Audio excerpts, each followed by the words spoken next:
Assalamualaikum warahmatullahi taala wabarakatuh. Selamat pagi, salam sejahtera diucapkan kepada pelajar 4 dan 5. Apa kabar kamu semua pada pagi ini? Cikgu berharap kamu semua berada dalam keadaan yang baik-baik dan sihat-sihat sahaja. Jadi adik-adik pelajar, hari ini kita akan belajar topik baharu tetapi masih lagi dalam bab yang sama, iaitu topik fungsi pertempatan bandar dan luar bandar. Kalau kita ingat semula minggu lepas kita sudah mempelajari apakah faktor-faktor yang telah mempengaruhi pola pertempatan. Maka pada hari ini kita pula akan pelajari apakah fungsi pertempatan bandar dan luar bandar. Jadi cikgu berharap semua pelajar sudah bersedia untuk mengikuti sesi penerangan daripada cikgu. Semua buku, nota, pensel sudah berada di sebelah, mencatat apa yang perlu dan pelajar berada dalam keadaan yang cergas untuk mengikuti sesi pembelajaran kita pada pagi ini. Jadi untuk penilaian hasil pembelajaran, cikgu berharap pada hari ini pelajar dapat menyatakan 5 daripada 8 fungsi pertempatan bandar dan 2 daripada 3 luar bandar. Cikgu harap pelajar dapat mencapai objektif penilaian hasil pembelajaran yang telah cikgu tetapkan pada hari ini. Baik, apa itu fungsi pertempatan bandar? Bila kita sebut fungsi, maka ia merujuk kepada apakah peranan sesuatu kawasan ataupun tempat, peranan yang dimainkan oleh tajuk yang kita ingin, matlamat yang kita ingin capai. Misalnya, fungsi pertempatan bandar. Jadi di sini, apakah fungsi pertempatan bandar? Kalau kita lihat ada 8 contoh fungsi pertempatan bandar seperti yang cikgu jelaskan tadi. Salah satunya ialah bandar perindustrian. Apakah itu bandar perindustrian?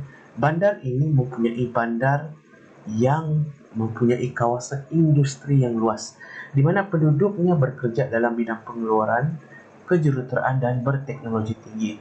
Sebagai contohnya, terdapat beberapa bandar industri yang kita dapat lihat di Malaysia, misalnya di Shah Alam Selangor, Yokohama Jepun dan juga Wolfsburg Jerman. Jadi bila tersebut tentang perindustrian, maka bandar itu mempunyai industri seperti kilang-kilang, kilang kereta, kilang motor dan sebagainya.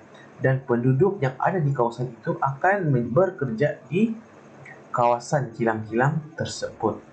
Kedua ialah bandar pelabuhan. Bandar pelabuhan adalah bandar yang mengendalikan ekspor dan import barangan, menyediakan kemudahan kontena, gudang, dermaga dan lingkungan untuk membaiki kapal.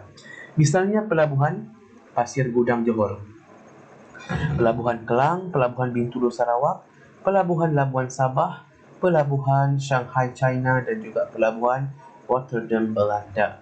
Jadi bila sebut bandar pelabuhan, bandar itu adalah bandar yang mempunyai kawasan pelabuhan.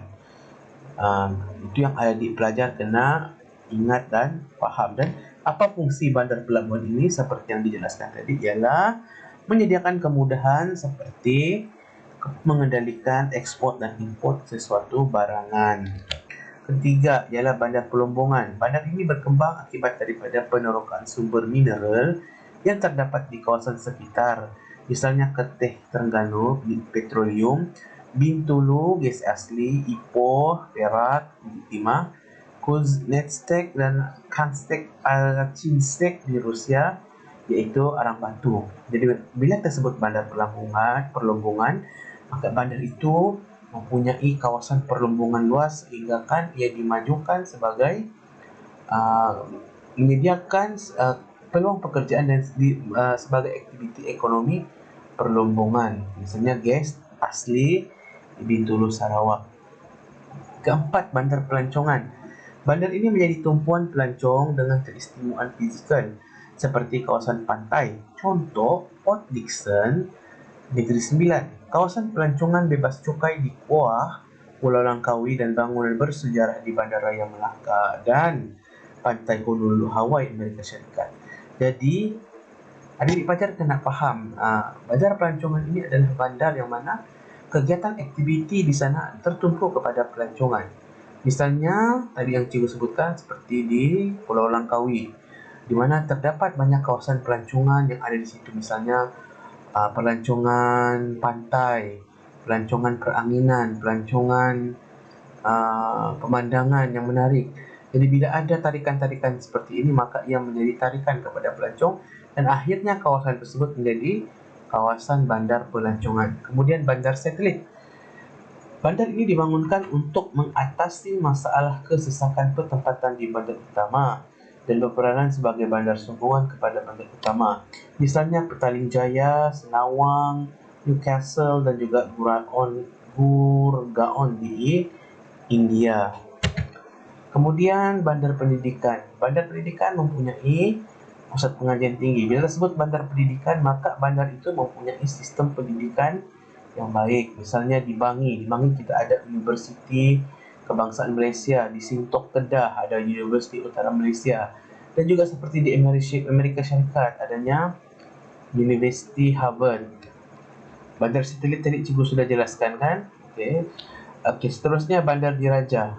Bandar Diraja letaknya di istana yang menjadi tempat bersemayam rasmi bagi sultan. Misalnya di Aeropolis, Anak Bukit, Kedah, Kuala Kangsar Perak, Kelang, Seri Menanti, Negeri Sembilan, Muar Johor, Pekan Pahang dan Satuan Caulfield, England.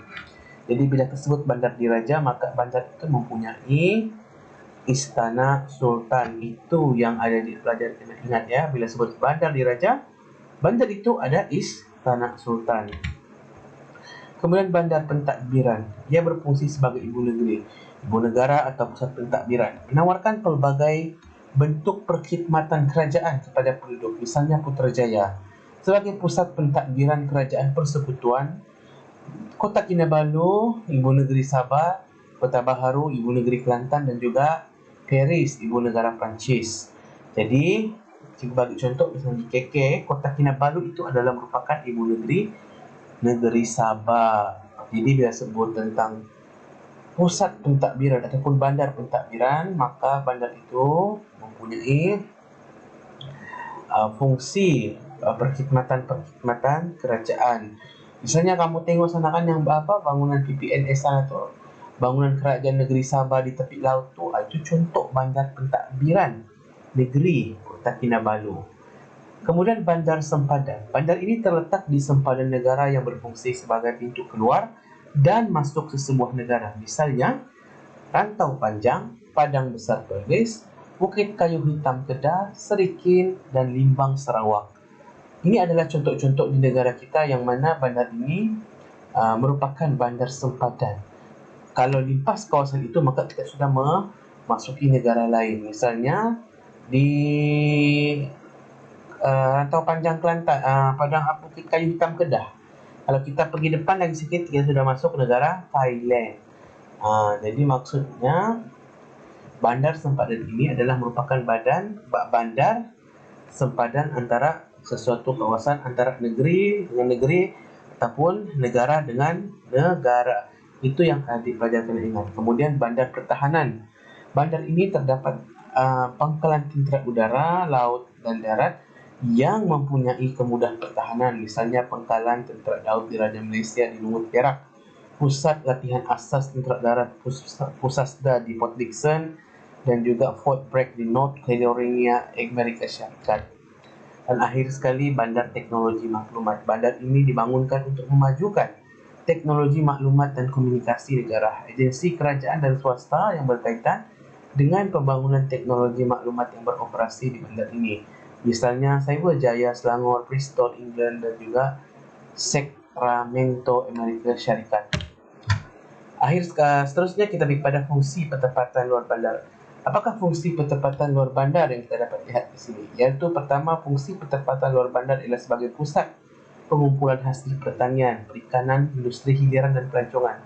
Pusat pengumpulan proses hasil pertanian dan ternakan sebelum dihantar ke bandar, misalnya padi di Alor, janggus Kedah, kelapa sawit di Felda Gunung Besut, ayam daging di Kampung Minyak Beku Johor, ternakan kambing di Kampung Bunga Raya Selangor dan sayur-sayuran. Aktiviti perikanan dijalankan di kawasan pinggir pantai dan kuala sungai seperti Kuala Muda Kedah. Industri hiliran menghasilkan produk seperti kraft tangan dan makanan ringan seperti sayong di Perak. Ketepatan luar bandar ini juga menjadi destinasi pelancongan dengan menyediakan kemudahan inap desa seperti Morit Selangor. Kemudian sosial, fungsi pertempatan luar bandar juga menyediakan pelbagai kemudahan asas, yaitu kebekalan air elektrik dan jaringan pengangkutan seperti Durian Perak. Kemudahan sosial disediakan seperti rumah ibadat, klinik kesehatan, sekolah, dan perkhidmatan pos, contoh Kampung di Perak. Perkhidmatan keselamatan seperti Pondok Polis di Velda Teloy menyediakan pasaran bagi produk dari bandar, yaitu seperti alat elektrik, makanan diproses, Sungai Dua dan Sungai Bakau Pulau Pinang. Akhir sekali, fungsi pertempatan luar bandar juga terlihat sebagai kawasan pusat pengurusan dan pentadbiran seperti di Jili Kelantan, di mana Ketua Kampung sebagai perantaraan antara agensi government dengan penduduk luar bandar seperti Kampung Kemelong. Balai Raya dijadikan sebagai pusat kegiatan masyarakat di sini di kawasan luar bandar, misalnya Kampung Cuar Perak, dan agensi kerajaan seperti Lembaga Kemajuan Tanah Persekutuan Felda, Lembaga Pertumbuhan Ladang, Lembaga Kemajuan Pertanian Muda, dan Lembaga Pemasaran Persekutuan Farmer memberikan pelbagai bantuan dari segi khidmat seperti Felda jengka faham. Jadi untuk topik hari ini, adik pelajar kena ingat bahawa kita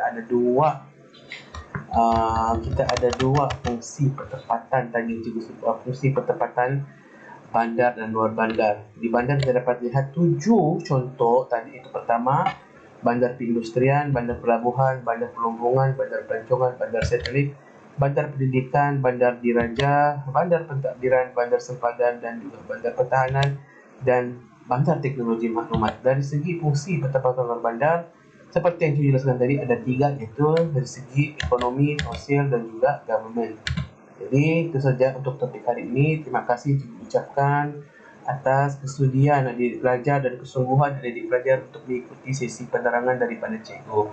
Dan kita jumpa lagi di sesi kelas yang akan datang. Terima kasih diucapkan.